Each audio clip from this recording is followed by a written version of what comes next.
Here at Deters, the Bulldog on Class X Radio.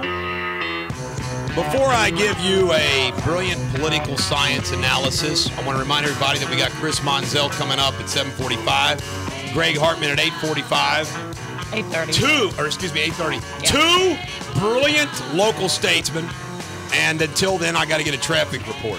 Well, unfortunately, in Loveland, we had an earlier accident on Highway 48 east of Butterworth Road. They have closed that now. So that area is closed in that. So if you're traveling through there, expect some delays. Just avoid that if you can there this morning. Also, northbound 7175, there's an accident right around Dixie Highway. That's causing some problems. It's on the shoulder, but that always slows everybody down. So if you're heading into downtown, that traffic is already backed up to 275, looking at about a 30-minute delay. Eastbound 275 east of Reed-Hartman, there's an accident there on the right shoulder, so you're slow in that area as well.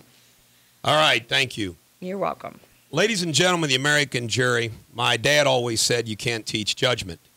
Now, what he means by that is some people got it, some don't. And it's a compilation of your life, compilation of your education, to where you're able to gather facts and make a decision. For example, judges do that every day, but everyone else does it every day too. No matter who you are gathering information and you are making judgment calls constantly. And some people do that better than others. There's also a maxim about that if you don't know history, you're doomed to repeat it. Part of politics, part of governing is to assess historical situations and then be able to say to yourself, okay, what's going to work in this situation? It's very important.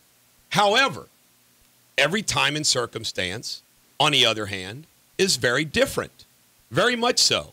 So, for example, when there are people that say, well, Reagan did this, or we did this under Clinton, well, it may or may not be relevant to today's events. Now, what I want to comment on is what's going on in the Middle East, which is incredible. And I begin my story and my analysis with the American Revolution. The American Revolution was unique on any level, more than any reason, for the fact that it was based upon a philosophy and a concept that man was going to govern themselves and they were going to be free to pursue life, liberty, and to pursue the happiness. We were going to be a democratic republic.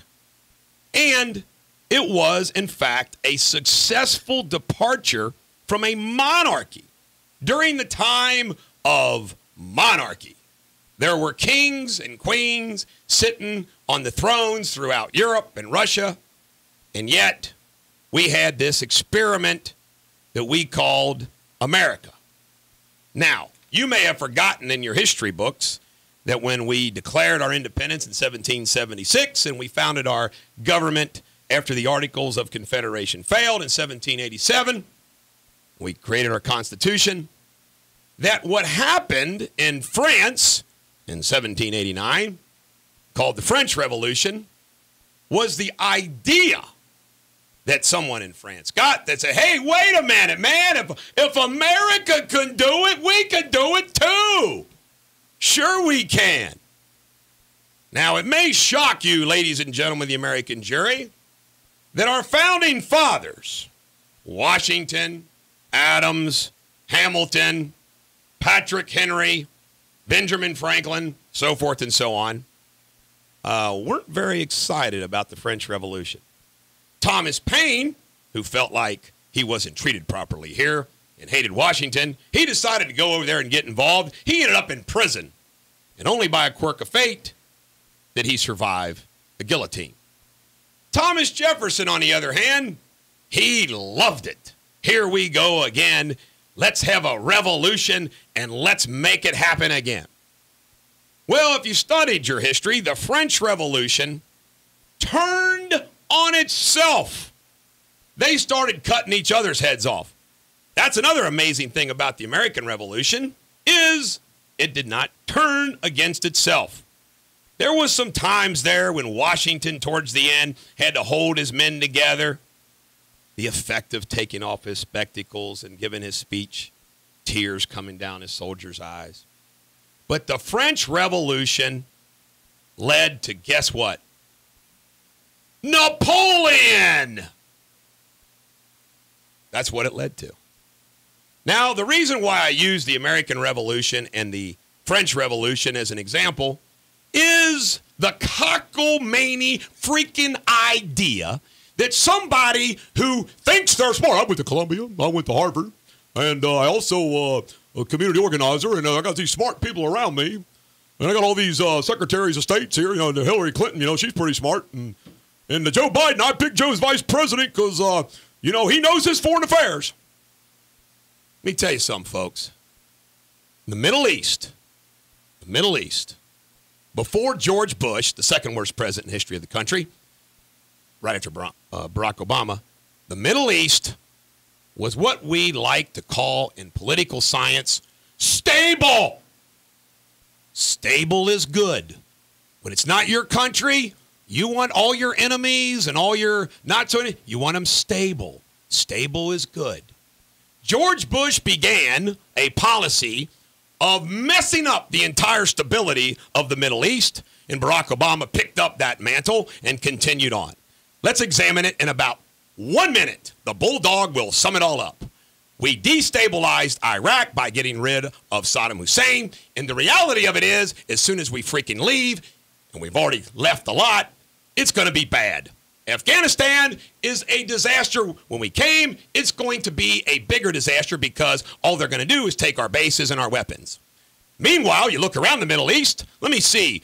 Egypt. We thought that was a good idea. Now we have a dictator running Egypt. Libya? Yeah, let's get rid of Gaddafi. And what do we have there now? Al-Qaeda taking over the country, killing our ambassador. We don't do squat. In Syria, blood in the streets. Iran, they're getting a nuclear weapon. I mean, it's chaos. Now, who's stable? Well, there's a king in Saudi Arabia, and right now they're stable. There's a king in Jordan right now, and they're stable. They also happen to be our allies. But what happened in these nitwits' heads is they think, also the Eastern European nations that broke away from Russia, how beautiful and how wonderful that was. Well, guess what, folks? They wanted it. America thought that they could go in the Middle East and say, let's give them some democracy, which doesn't work. So what we have done, what our stupid presidents and administrations have done, has destabilized a region all under the false premise and belief they can be like us. They can have Democrat republics. They can be democracies and free people and da-da-da-da-da. Guess what, folks? You got to have the judgment to know what's going to work. Oh, I can't believe I left out what's going on in the Gaza Strip and Palestinian. We got Israel and Palestine throwing bombs at each other. Can't believe I forgot that one. What works in one situation doesn't necessarily work in another. And the jackwagon idea, our presidential leaders of the last 12 who said, let's give them democracy. Well, they're jackwagons. So with that, we will come back with Chris Bonzell, but not before we follow up that superb analysis with some Led Zeppelin, All of My Love, on Class X Radio.